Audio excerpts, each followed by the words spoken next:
What's up, AI explorers? Rocket, welcome back to AI Simplified.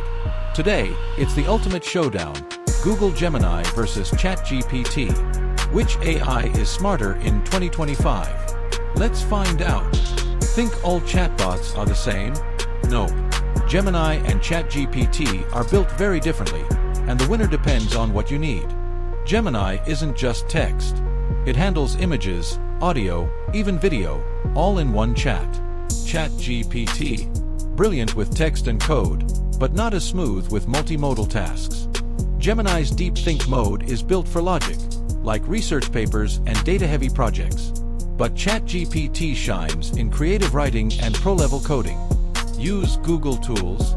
Gemini connects directly to Gmail, Docs, and Slides.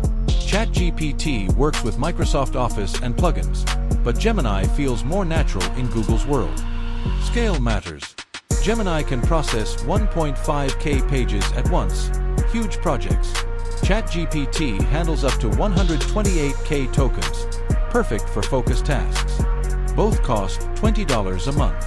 ChatGPT still leads in popularity and creativity. Gemini wins for research, multimodal, and big data. So the real answer? Pick the one that fits your work. Which AI would you choose? Gemini or ChatGPT? Drop your thoughts in the comments, smash like, and hit subscribe for more AI battles. Subscribe to AI Simplified. The future is smarter, and so are you.